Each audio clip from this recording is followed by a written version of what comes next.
Hello and welcome back to my YouTube channel. Today I'm going to be making another miniature world.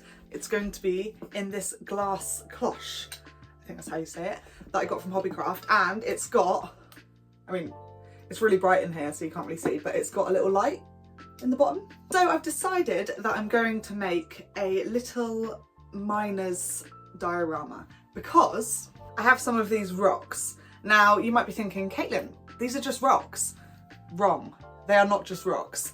They are geode rocks. So if you take a hammer and smash this bad boy open, there's loads of like crystals and stuff inside. So what I'm going to do is head outside, grab a hammer, smash these open, and then see if I can get any crystals and then use that in the diorama. So it'll be like the miners are mining for crystals, which I think will be really fun.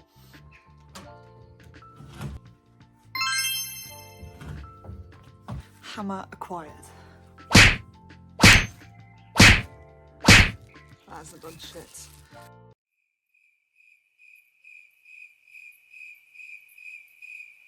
Right, I don't have a chisel, but I do have one of these flathead screwdrivers, so.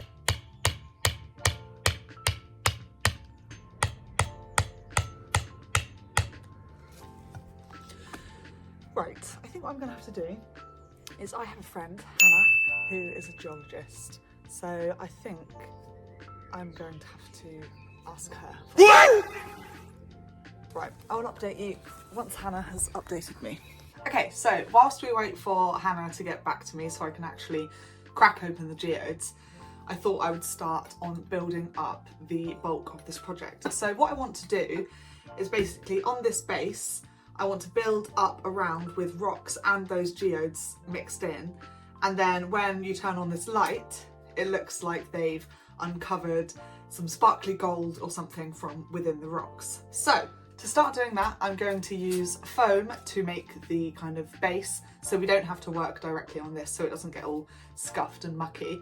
So we can build up the sides that we will eventually stick the geodes and some plaster of Paris rocks to as well. Hello, it is voiceover Caitlin. I will be popping in every so often just to give you a bit of insight on what I'm doing.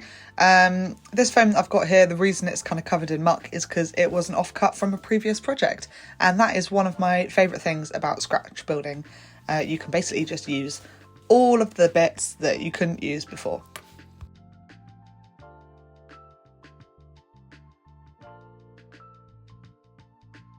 So I've got my little base basically that's gonna sit on here. I've left some space around the edges to build up with rocks and plaster and the geodes, of course.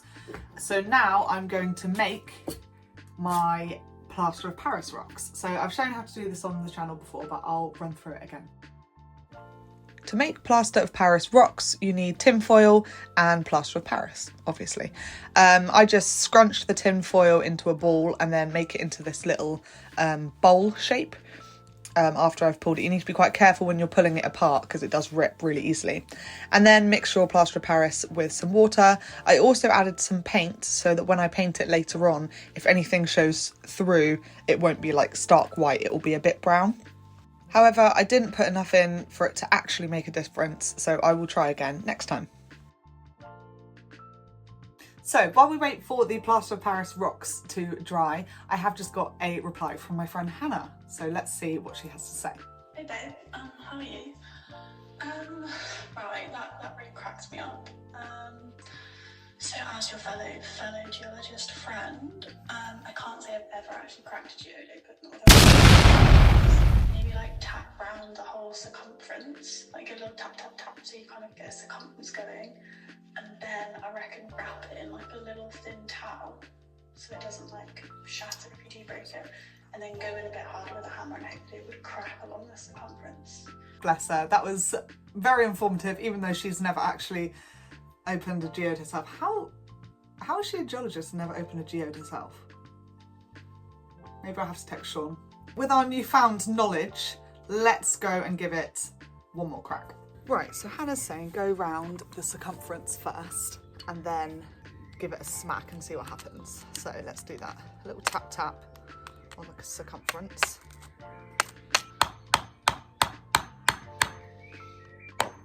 Oh, we have our first geode broken open. It's only up from here.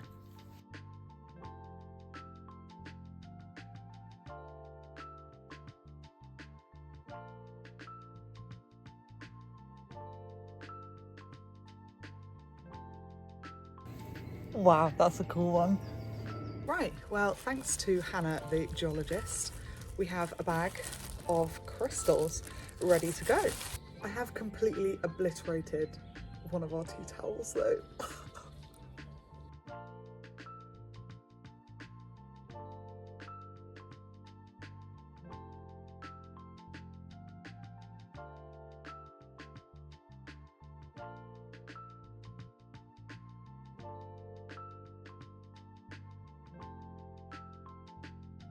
So it's a bit later now and I have got all of my little geode rocks. So what I'm going to do is basically hot glue them onto here in little parts where I want them basically, and then later on we can go in with the plaster of Paris rocks and fill the gaps.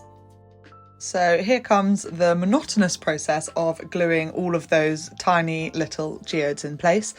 I wanted it to look like things had been found in the cave, so I only put geodes on the inside of this kind of structure that I'd made. Now I'm basically just adjusting the shape of the structure and gluing in all of those plaster of Paris rocks as well.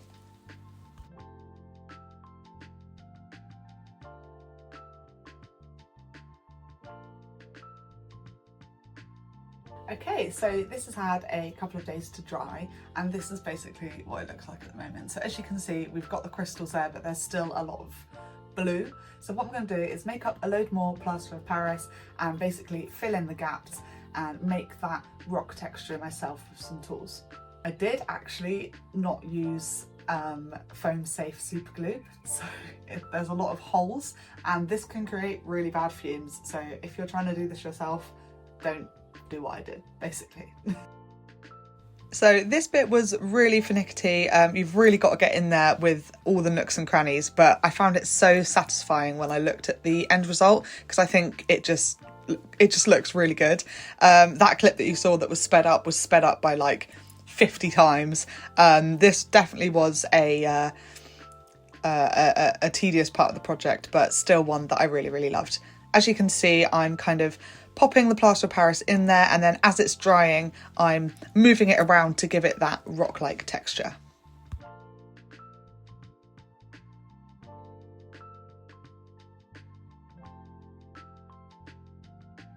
So I have finished filling in all of the holes. As you can see, you can still see the crystals there, but it's a bit covered with all of the rest of it. When I paint it, it'll be a bit more obvious. So let's go ahead and do that.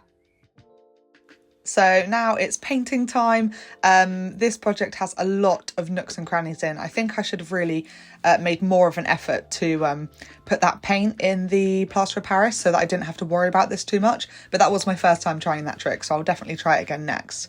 I had to go in, as you can see, with a really thin brush and basically paint all of the bits closest to the geodes first, and then go in with a larger brush and paint the outside.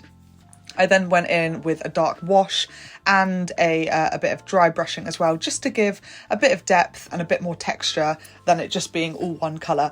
And then you can really see all of the kind of nooks and crannies that are in there. Okay, final bit now. I'm just painting the base of the cloche because I want it to have a kind of moody effect. And then gluing the piece that I've made onto there, checking it still fits.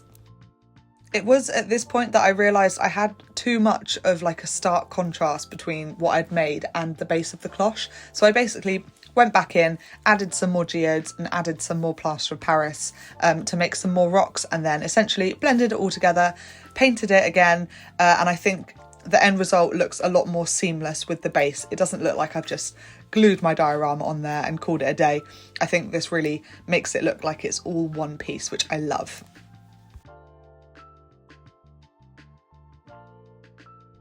So final touches here, just a bit of dry brushing, and then I got these lovely tiny little miniatures off eBay of these tiny little miners. They are so cute. I glued them into the diorama, and I hope you enjoy the finished result. I'm going to cut to it now. Thanks so much for watching. See you later. Bye.